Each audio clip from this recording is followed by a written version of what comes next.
प्यारी प्यारी भव्य आत्मा, पूरा सुरलोक देवलोक धरती पर उतर आया। उदयपुर का एक एक श्रावक श्राविका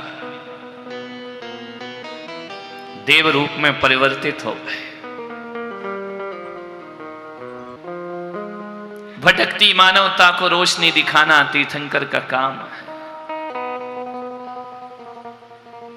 तीर्थंकर नहीं होंगे तो पशुवत जीवन जिएगा आदमी। मनुष्य में मनुष्यता की स्थापना करने के लिए तीर्थंकर जैसी आत्माओं का धरती पर अवतरण होता है। वह अजन्मा जन्म लेता है, वह अजर है, अमर है, शाश्वत है। फिर भी इस नश्वर के भीतर अविनश्वर को कैसे पाया जाता है, कैसे कीचड़ में कमल खिलाया जाता है, कैसे वासनाओं से मुक्त होकर निर्वासना का जीवन जिया करते हैं, कैसे अपने चरित्र की सुगंध सब जगत में व्याप्त करते हैं। केवल पाषाण के मंदिर नहीं, वो ईट सीमेंट के मंदिर नहीं, तीर्थंकर का जीवन ऐसा है जो देह को देवालय बनाया करता है, शरीर को मंदिर बनाता है, पवित्रताएं दिया करता है।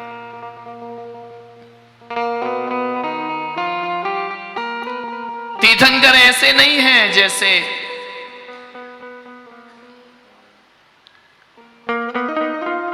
गीला नारियल चिपक जाता है ना कवर से, नहीं, तीर्थंकर वह पका हुआ नारियल जो अपने कवर से अलग रहा करता है। म्यान में तलवार कैसे रहती है, सीप में मोती कैसे रहता है, वैसे देह में आत्मा होती है। देह में आत्मा तो सबके है, लेकिन तीर्थंकर कुछ हटके होते हैं।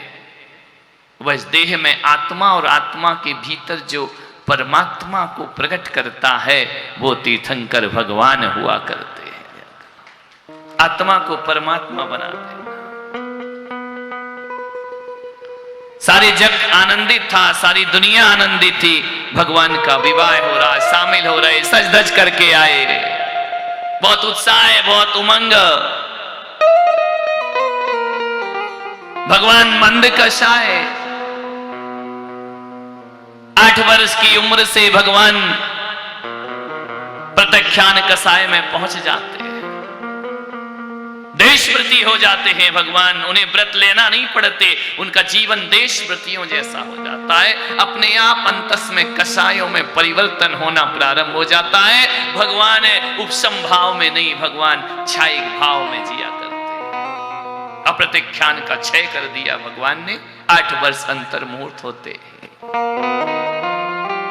देशव्रत का जीवन जीते, लेते नहीं है किसी से। उनकी सब व्यवस्थाएं ऑटोमेटिक होती हैं, अपने आप परिवर्तित हो जाती है। क्या एक आवृत्ति ही गृहस्थ जीवन बसाता है? क्या व्रती नहीं बसा सकता है? भगवान ने कहा बसा सकता है। देशव्रती का भी विवाह होता है, देशव्रती के भी संतान होती है, देशव्रतियों की अलग अलग व्यवस्था है।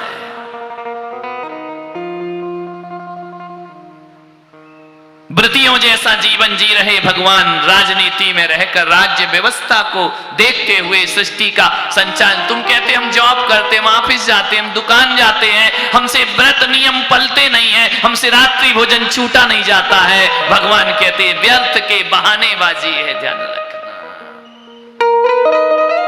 जिसे करना है वो इस युग में भी सब कुछ कर सकता है। भरत जी घर में वैरागी हो सकते हैं, जनक वैदेही हो सकते हैं, राजकाज छोड़ने का नहीं। भगवान कह रहे उसके बीच रहकर भी अलिप्त जीवन जिया जा सकता है। एक टाइम की चाय छोड़ो तो तुम्हारे 1000 बहाने खड़े होते। सिर दुखता है, नींद नहीं आती है, तकलीफ होती है, आलू नहीं छोड़ सकते हैं, बाहर जाना पड़ता है, यहां रहना पड़ता है, पार्टियों में जाना पड़ता है, रात्रि भोजन नहीं छूटता है, घर में है, पतिदेव नहीं मानते हैं। पतिदेव तो बहुत कुछ नहीं मानते, तुम तो सब मनवा लेती हो ना उनसे, ध्यान रखना है। सब बहाने हैं। इंसान यदि बहाना बनाना छोड़ देना तो कलयुग में भी सतयुग जैसी जिंदगी जी सकता है आदमी। केवल बहानों की वजह से नहीं जीता। बहानेबाजी है, मंदिर नहीं जा सकते, समय नहीं है, वक्त नहीं है, तो क्या कर सकते हो? संसार के लिए वक्त है, जगत के लिए वक्त है, पंचायती के लिए वक्त है, राग देश के लिए वक्त है, थारे मारे के लिए वक्त है, डांडिया में नाचने के लिए वक्त है। लेकिन वक्त नहीं है तो कल्याण के लिए वक्त नहीं। क्या तुम बिजी हो गए जितने भगवान बिजी थे? 24 घंटे राजकाज, इंद्र देवताओं को संभालना, प्रजा को संभालना, परिवार को संभालना। एक बच्चे में तुम्हारी छाती कूटा होने लगता है, वहां 100 संतान को जन्म देते हैं भगवान, ध्यान रखना। पुत्र हुए, पुत्रियां हुई। आप कहोगे उनके पास नौकर चाकर, वो राजा थे, तो तुम्हारे यहां कौन सा नौकर चाकर नहीं? कपड़े वाली कपड़े धोती है, पोंछा वाली पोंछे करती है, बर्तन वाली बर्तन करती है, खाना बनाने वाली खाना बनाती है। उसके बाद भी देवी कहती है मेरे पास टाइम नहीं है। धन्य है। विचार करिए, मंदिर का टाइम नहीं है, पूजा का टाइम नहीं, दर्शन का टाइम नहीं है, कब मिलेगा टाइम? बच्चे छोटे हैं, बड़े हो गए तो और बिजी हो गए। देखो तो माहौल ऐसा है, बच्चे बाहर पढ़ते हैं, यहां कोई नहीं पढ़ता है। थोड़े से बड़े हो गए, हॉस्टल में डाल दिया, वहां भेज दिया, कोई बात नहीं, बच्चे चले गए बाहर पढ़ने, नौकरानी ने काम कर लिया, पति दुकान चला गया, ऑफिस चला गया। अब देवी अब काय में बिजी हो तुम? जरा ये बताओ। मुझे मालूम है तुम बिजी हो मोबाइल में, फेसबुक में, इंस्टाग्राम में, तुम बिजी हो यहां वहां की दंड फंद में। मान ये कथा है, ये कथा भगवान की है, जो मैं बोल रहा हूं वो कथा तुम्हारी है, ध्यान रखना। इस कथा से जीवन का कल्याण होता है, तुम्हारी कथा में व्यथा ही व्यथा है, ध्यान रखना। सोचना, हमारी माताएं होती थी, नदी से पानी लाती थी, कुएं से, हाथ से गेहूं पीसा करती थी, सोले का भोजन बनता था, शुद्धि का भोजन बनता था। मालूम है वो लोग कैसी होती थी? जब घट्टी पीसती थी, चक्की चलाती थी, तो केवल गेहूं नहीं पीसा करती थी, कर्मों को भी पीसने का काम करती थी। वह गाती जाती थी, प्रभु पतित पावन में अपावन, चरण आयो शरण जी, यो बिरद आप निहारे स्वामी, मैं के जामन। उस काम में, उस व्यस्तता में कैसे धर्म के लिए वो समय निकालती थी, कैसे जीवन का उद्धार कल्याण होगा। ये मत समझो कि ऐसा बोल के ये बड़े खुश हो रहे हैं ना, ये कौन से दूध के धुले हुए हैं, ये भी वही है। अभिषेक को टाइम नहीं, पूजा को टाइम नहीं, पंचायत करने को बहुत टाइम है तुम्हारे पास। मंदिर जाएंगे तो बाहर होटले में बैठ के गप्प लगाएंगे, भगवान का अभिषेक पूजा नहीं करेंगे, भगवान का दर्शन नहीं करेंगे, वंदना नहीं करेंगे। हाँ करोगे जब वक्त पड़ेगा ना, जब फाका पड़ेगा तो फिर आका याद आता है, ध्यान रखना है। उस समय भगवान याद आते, उस समय गुरु याद आते, उस समय परमात्मा याद आते हैं। ऋषभदेव विवाह हुआ, जिम्मेदारी बढ़ी, लेकिन भगवान जानते हैं, सत्य को जानते हैं, यहां कोई किसी का जिम्मेदार नहीं होता है। प्रत्येक जीव अपनी अपनी जिम्मेदारी लेकर खुद आया करता है। लाख कोशिश करो मेरा बेटा महान बन जाए, नहीं बनता है। वो अपनी जिम्मेदारी खुद लेकर आया है, उसका जन्म अपने अनुसार हुआ है। यदि तुम्हारी चाहत के अनुसार तुम्हारा बच्चा बन जाए तो फिर क्या कहना है? इतना पुण्य तो कोई लेकर नहीं आता है। बच्चा एक बात याद रखना, वो तुमसे पैदा होता है लेकिन तुम्हारा नहीं होता है। कोई तुम्हारा नहीं है, वो अपनी लाइफ जिएगा, अपनी जिंदगी जिएगा। ये जनरेशन गैप जो होता है, तुम अपने अंदाज में जिंदगी जिलाना चाहते हो, बच्चा अपने अंदाज में जिंदगी जीना चाहता है। फिर संघर्ष होते हैं, फिर विवाद होते हैं। ऋषभ देव ने ऐसा नहीं कहा। भरत जी महाराज, प्रत्येक जीव स्वतंत्र है, अपना कर्ता हर्ता स्वयं है प्रत्येक जीव। नाभि राय ने कहा कि पुत्र, हम जानते हैं आप विरक्त हैं, आपको विवाह अच्छा नहीं लगता है, लेकिन कर्तव्य का निर्वहन कर सकें तो अच्छा है। आर्डर नहीं दिया, आदेश नहीं दिया। नाभि राय जानते हैं, सम्यक दृष्टि है, यहां किसी पर कोई अधिकार और आदेश नहीं दिया जाता है। घर और परिवार में सुखी जीवन जीना है मान्यवर, तो आपसे निवेदन है कि घरों में अधिकार की भाषाएं छोड़ दो और कर्तव्य की भाषाएं सीख जाइए, तुम्हारा जीवन धन्यता को प्राप्त हो जाए। निवेदन की भाषा का उपयोग करो। मैं तुम्हें आर्डर देता, मेरी आज्ञा मानो, मेरा बात मानो, नहीं, संघर्ष होगा। निवेदन। कितने मधुर वचन नाभि राय ने बोले कि पुत्र, संसार, आप पुत्र तो नाम मात्र के हैं, सारे जगत के आप पिता हैं। इतना महान जीवन,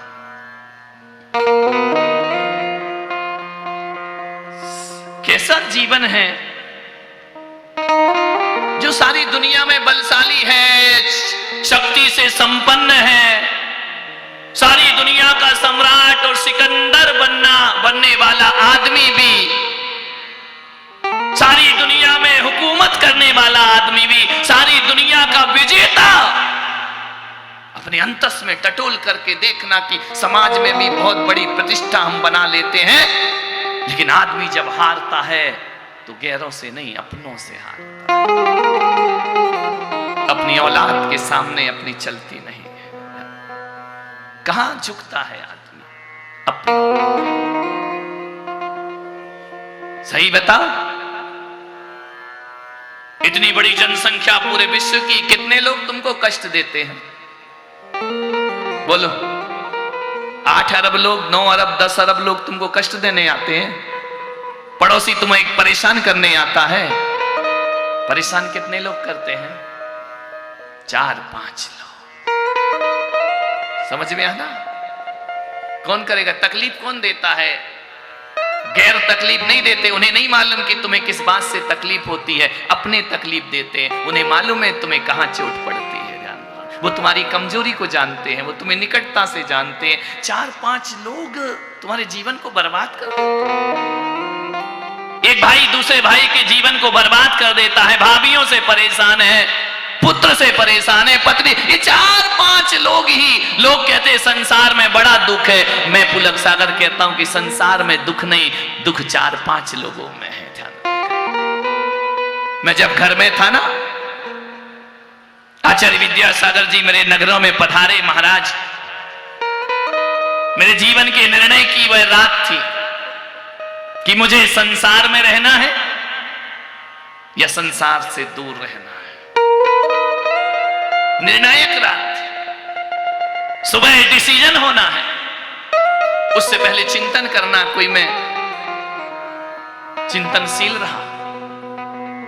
जो मैं आज बोल रहा हूं मेरे चिंतन बचपन का है। मैंने सोचा कि 4-5 लोगों में जिंदगी बर्बाद करने से अच्छा इन 4-5 लोगों को तुम कितना भी कुछ कर दो, अपना गला भी काट कर दे दो ना, ये 4-5 कहेंगे तुमने हमारे लिए किया क्या है। औलाद कहेगी बड़े होकर तुमने क्या किया हमारे लिए, तुमने हमारे ऊपर ऐसा क्या कर दिया। वो तो हर माँ बाप करते हैं, तुमने क्या कर दिया ऐसा। ये शब्द सुनना है घर में, मालूम है? बहू जवाब देगी, बेटा जवाब देगा। जिस दिन शरीर जवाब देता है ना उदयपुर वालों, जिस दिन शरीर जवाब देता है उस दिन सारी दुनिया जवाब देती है। और जब तक शरीर मजबूत है लोग सुनते हैं तुम्हारा। जिस दिन पैसों ने जवाब दे दिया सारी दुनिया के जवाब सुनोगे। जिस दिन शरीर ने जवाब दे दिया, सारी दुनिया जवाब देगी तुमको। मैंने सोचा था कि नहीं, ये 4-5 लोगों में अपनी जिंदगी को बर्बाद नहीं करना है।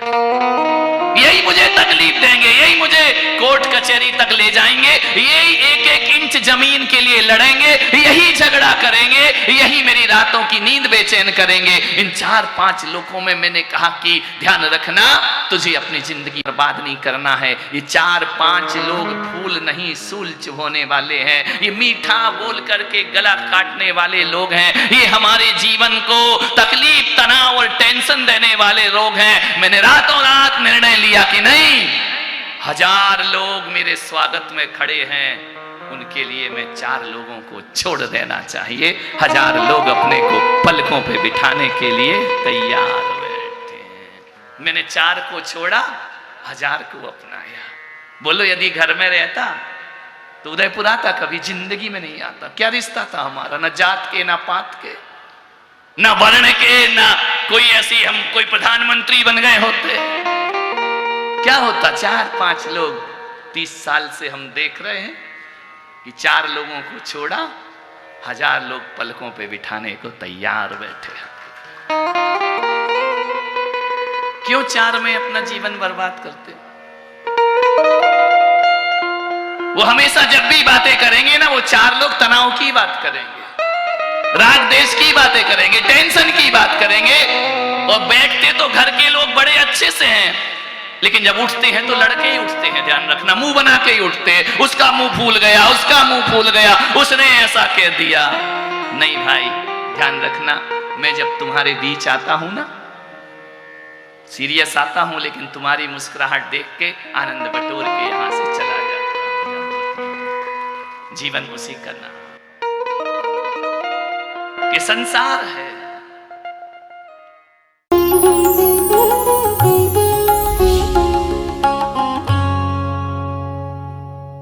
भगवान महावीर के अमर संदेश जीव दया की राह पर चलते हुए भारत गौरव राष्ट्र संत आचार्य श्री पुलक सागर जी गुरुदेव की प्रेरणा से वात्सल्य धारा ट्रस्ट द्वारा संचालित एक महाअभियान शिक्षा और सेवा समय की मांग। वात्सल्य धारा एक समाधान, मानवीयता की दुनिया में बढ़ते कदम। वात्सल्य धारा एक प्रकल्प अनेक, सुशिक्षा, सुस्वास्थ्य शिविर, औषधि वितरण, वात्सल्य धारा रुग्ण वाहिनी, अहिंसा प्रसार, माँ जिनवाड़ी संग्रहालय, जीव दया, गौ सेवा, कन्यादान, वात्सल्य धाम। सामर्थ्य अनुसार सहयोग धनराशि प्रदान कर हमसे जुड़े। बैंक खाता विवरण निम्नवत है, अथवा आप अपनी दान राशि दिए गए QR कोड को स्कैन करके हमें UPI द्वारा सीधे भेज सकते हैं। आपके द्वारा दिया गया दान आयकर की धारा ATG के अंतर्गत कर मुक्त है। पूछताछ हेतु हमें संपर्क करें 991098 7666 98109 00699।